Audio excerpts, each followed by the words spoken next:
சட்டசபையில வேளாண் பட்ஜெட் மீது பேசிய பாமக உறுப்பினர் சௌமியா அன்புமணி வேளாண் பட்ஜெட்டுக்கு குறைந்த நிதி ஒதுக்கப்பட்டிருப்பது வேதனை அளிப்பதா தெரிவிச்சாங்க. நீர் மேலாண்மை அவசியம்னு குறிப்பிட்ட அவர் தடுப்பணைகள் கட்டினால் 20 டிஎம்சி தண்ணீரை நம்மளால சேமிக்க முடியும்னு யோசனையும் தெரிவிச்சாங்க. தனியார் துறையிலையும் உள்ளூர் இளைஞர்களுக்கு வேலை அவுட் சோர்சிங் ஒழிக்கப்பட வேண்டும், பல விஷயங்கள்ல அரசு கொள்கை முடிவுகளை எடுக்க வேண்டும்னு கேட்டுக்கொண்டாங்க.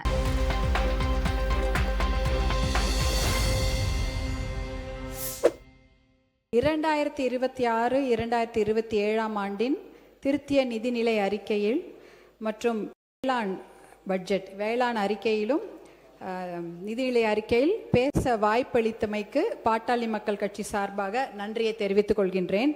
முதற்கண் சேவை உரிமை சட்டம் அதை நிறைவேற்ற அந்த அரசு நிறைவேற்றக்கூடிய அந்த அறிவிப்புக்கு மனமார்ந்த வாழ்த்துக்களை தெரிவித்துக் கொள்கின்றேன்.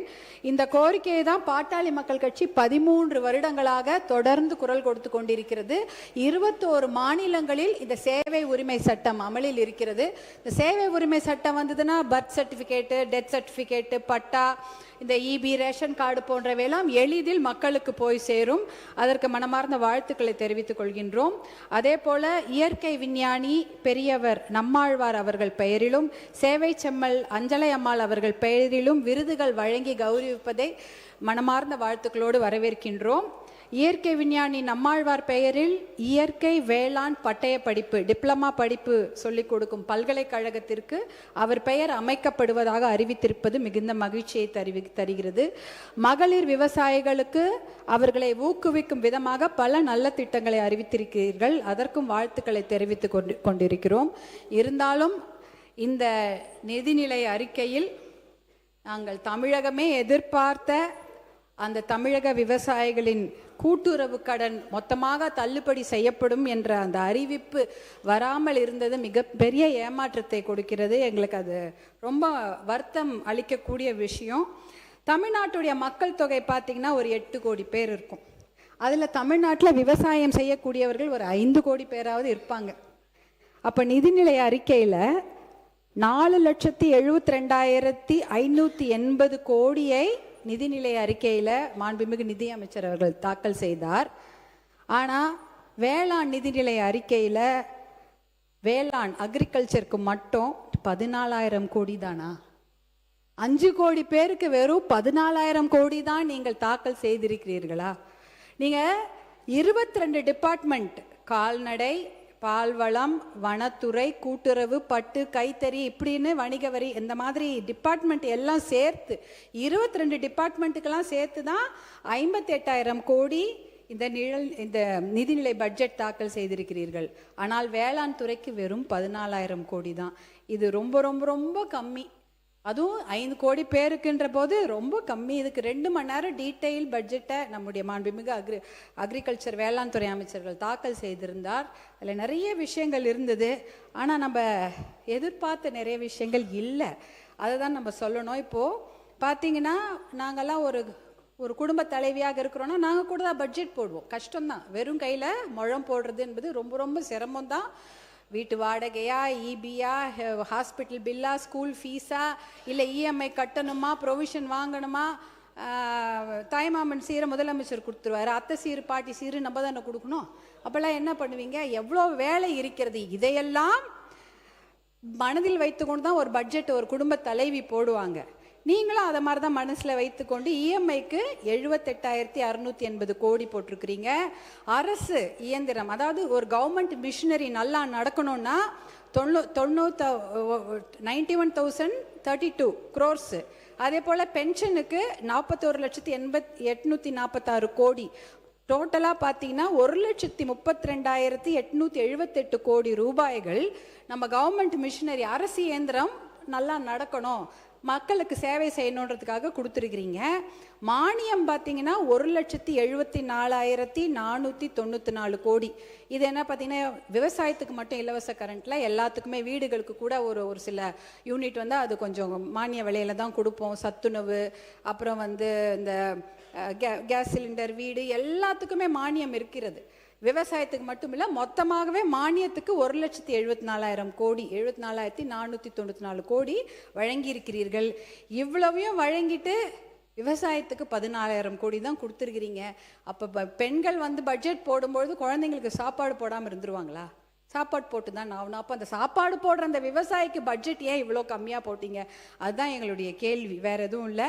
இந்த பட்ஜெட்டில் மூலதன செலவுகளுக்கு 56,985 கோடி ஒதுக்கி இருக்கிறீர்கள். அது பார்த்தீங்கன்னா இன்ஃப்ராஸ்ட்ரக்சர் டெவலப்மெண்ட், ரோடு, அப்புறம் ஹாஸ்பிட்டலு, பிரிட்ஜு, ஸ்கூலு, இதுக்கெல்லாம் நீங்கள் ஒதுக்கியிருக்கிறீங்க. ஆனால் இதில் முக்கியமாக ஒதுக்க வேண்டியது என்னன்னு பார்த்தீங்கன்னா, கிட்டத்தட்ட நீர்ப்பாசன திட்டங்களுக்கு நிதியை அதிகமாக ஒதுக்கி இருக்க வேண்டும். இந்த நீர்ப்பாசன திட்டங்கள் பேரை மட்டும் படிச்சிடுறேன்.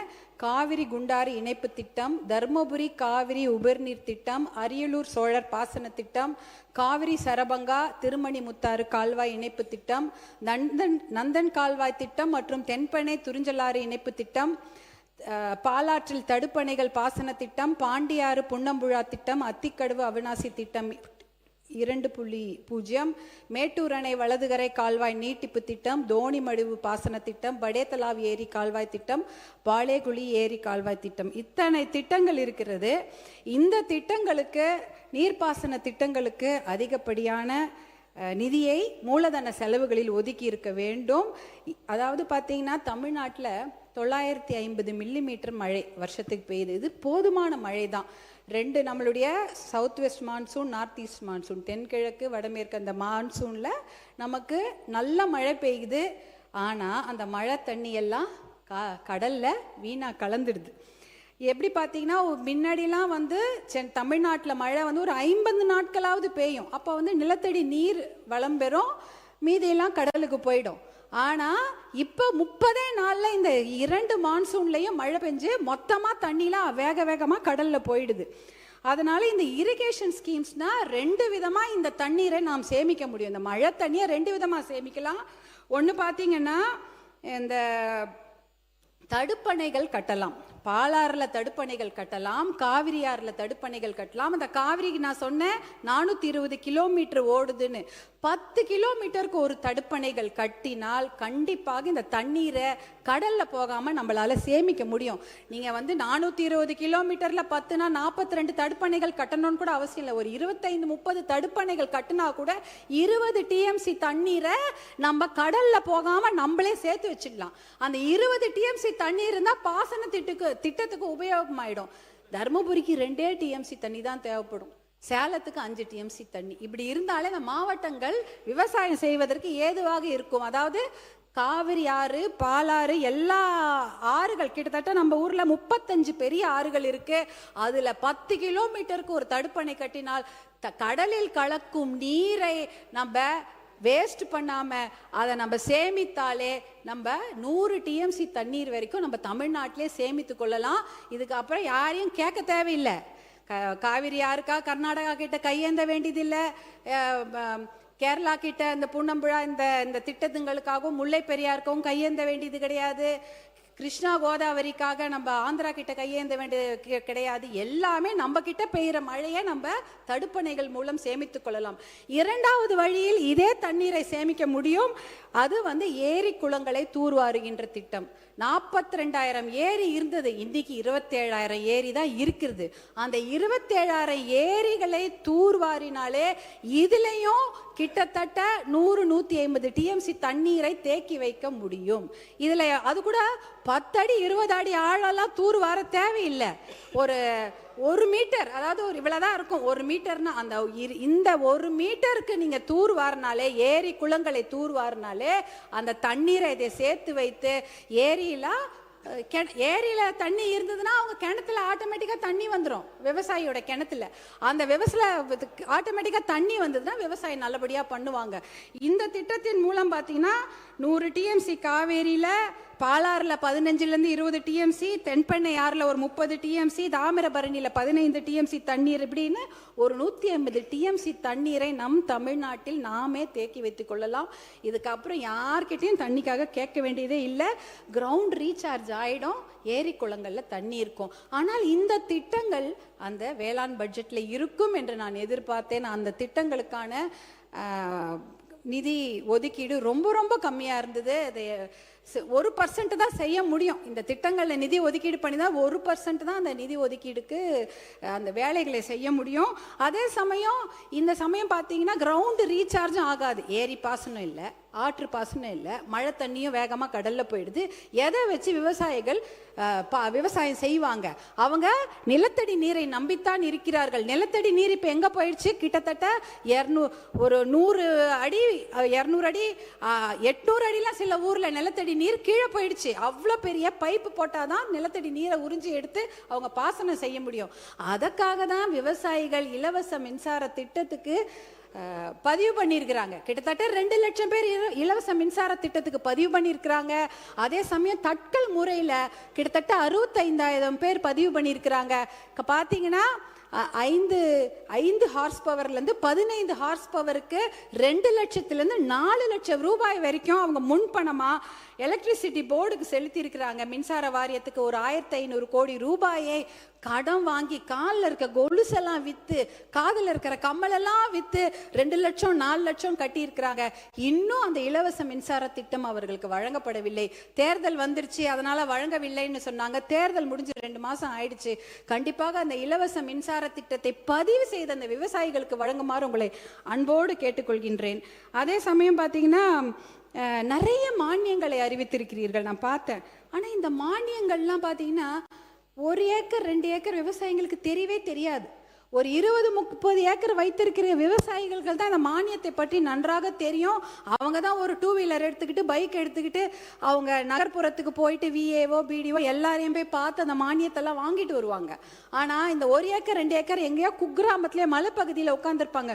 அவங்களுக்கு இந்த மானியத்தை பற்றி தெரிய வாய்ப்பே இல்லை. யாரும் போய் அவங்களுக்கு எடுத்து சொல்லவும் மாட்டாங்க. அவங்க ஒரு பஸ் எடுத்துகிட்டு போயிட்டு அதை பற்றி தெரிஞ்சுக்கவும் மாட்டாங்க. ஏன்னா அந்த ஊருக்கெல்லாம் ஒரு பஸ் தான் வரும் காலையில். அவன் ஒரு வாட்டி அந்த விவசாயம் அந்த பஸ் ஏறி போயிட்டு திருப்பி அவங்க 2 நாள் உழைப்பு வீணாயிடும். அந்த ஊருக்கெல்லாம் எனக்கு தெரிஞ்சு 108 ஆம்புலன்ஸா எப்போ கூப்பிட்டாலும் வரும். அதுவும் மருத்துவர் அன்புமணி அவர்கள் கொண்டு வந்த திட்டம் தான். இல்லைன்னா பஸ்ஸே கிடையாது, பாதி ஊருக்கு பஸ் வர்றது கிடையாது.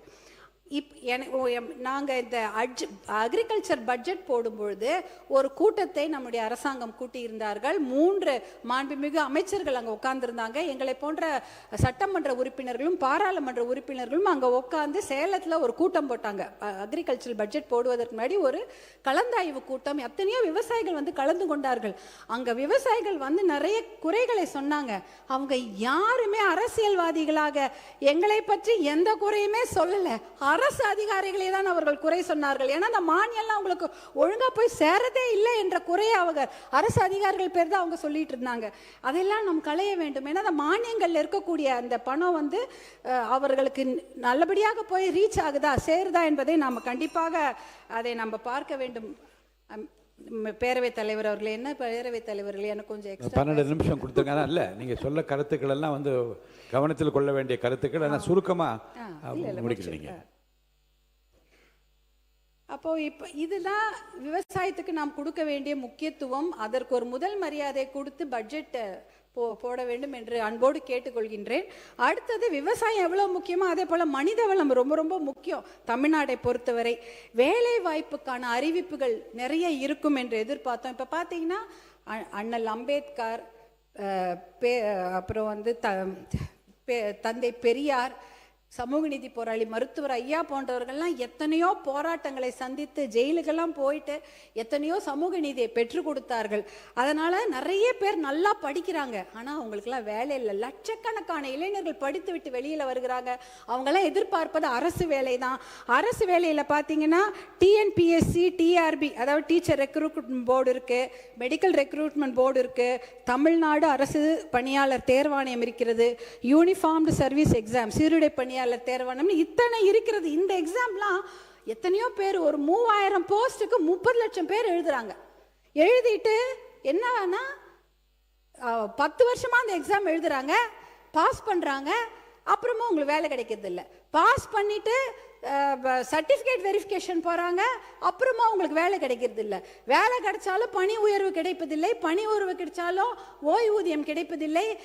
இது மாதிரி எத்தனையோ குறைகள். அந்த பார்த்தீங்கன்னா இந்த மருத்துவமாக இருக்கட்டும், கல்வித்துறையாக இருக்கட்டும், காவல்துறையாக இருக்கட்டும், மின்சாரத்துறையாக இருக்கட்டும், நகராட்சி, வனத்துறை, எல்லாவற்றிலும் தேர்வு எழுதிவிட்டோ பணி நிலைப்பு இல்லாமையோ எத்தனையோ பேர் கஷ்டப்பட்டு கொண்டிருக்கிறார்கள். இதெல்லாம் பார்க்கும்போது அரசு வேலை என்பது அவர்களுக்கு காணல் நீராக தான் இருக்கிறது. அப்படிப்பட்ட அறிவிப்புகள் இந்த பட்ஜெட்டில் இருக்கும் நாங்கள் எதிர்பார்த்தோம், அதுவுமே இல்லை. எத்தனையோ பேர் பார்த்தீங்கன்னா, நான் இந்த ஒரு அரசாணையை மட்டும் நான் சொல்லிடுறேன் பேரவைத் தலைவர்களே. அரசாணை 152 ஜிஓ 152 பார்த்தீங்கன்னா, சென்னை மாநகராட்சி தவிர மிச்சம் இருக்கக்கூடிய 20 மாநகராட்சியில் பணிகளே கிடையாது, அந்த பணிகளை எல்லாம் ஒப்பந்ததாருக்கு கொடுத்துடலாம் அப்படின்ற ஒரு ஜிஓ போட்டிருக்கிறாங்க. அதே போல் ஜிஓ 139 479 பேரூராட்சிகளில் அவுட் சோர்சிங் மூலமாக தான் பணி எடுக்க முடியும்னு ஒரு ஜிஓ இருக்கிறது. அதாவது துப்புரவு பணியாளர், ஓட்டுநர், வரி வசூலிப்பாளர், பாதுகாவலர்கள் என்ற நிரந்தர பணியிடங்கள்லாம் ஒரே இந்த ஜிஓலே ஒழிக்கப்பட்டுச்சு. 35,000 அரசு பணியிடங்கள் காலியாகி இன்னைக்கு 3,417 அரசு பணியிடங்கள் மட்டும்தான் இருக்குது. இதுலேயே 12,000 வேலையும் இந்த இதில் ஒழிக்கப்பட்டுச்சு. கிட்டத்தட்ட 50,000 வேலை இந்த ஒரு 2 ஜிஓல போயிடுச்சு.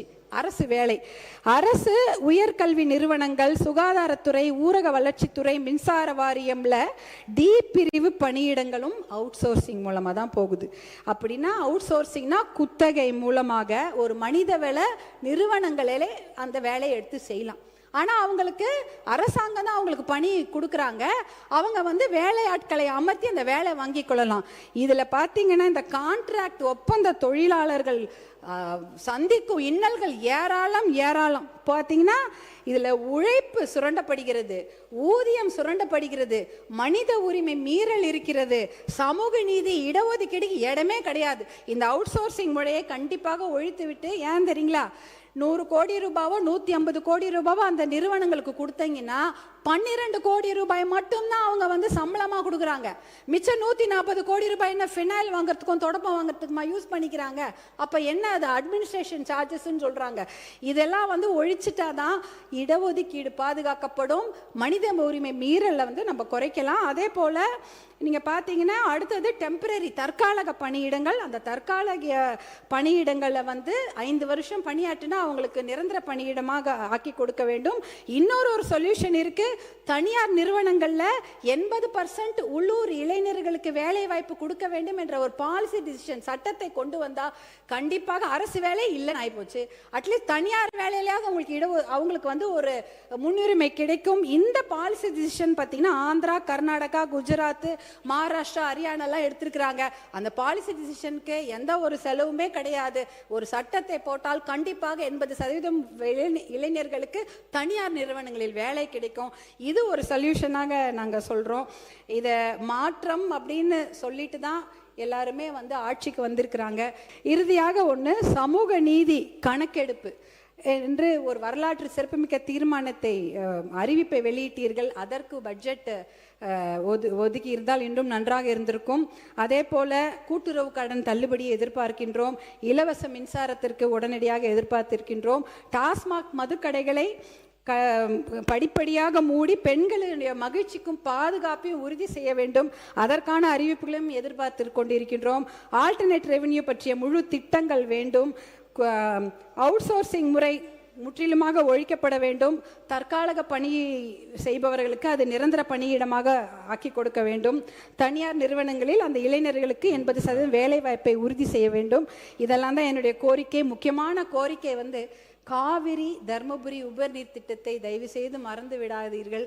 அது என்னுடைய முக்கியமான கோரிக்கை. நான் வேற எதுவுமே கேட்கல. தர்மபுரி மாவட்டத்திற்கு காவிரி உபர்நீர் திட்டத்தை கொண்டு வாங்க. நான் இந்த 1 லட்சம் விவசாயிகளோட கையை போய் பிடிப்பாங்களே, என் கையை பிடிச்சி எனக்கு நன்றி சொல்லுவாங்க, ஏதாவது ஆசையாக கையை பிடிப்பாங்க. அந்த கை எப்படி இருக்குமா தெரியுமா இருக்கும் தலைவர்களுக்கு? அப்படி கரடு முரடா ரஃப்பாக கரம்பு காய்ச்சி போய் காயம் போயிருக்கும் அந்த கை.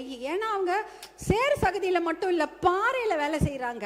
மண்ணிலையும் கடப்பாறையிலையும் மண்வெட்டிலையும் வேலை செஞ்சு கையெல்லாம் அவ்வளோ கரம்பாக இருக்கும். அந்த கையை, அந்த விவசாயிகளோட கைகளை விட்டு விடாதீர்கள் என்று உங்களை கேட்டுக்கொண்டு வாய்ப்பளித்த உங்களுக்கு என்னுடைய மனமார்ந்த நன்றியை தெரிவித்து விடைபெறுகிறேன்.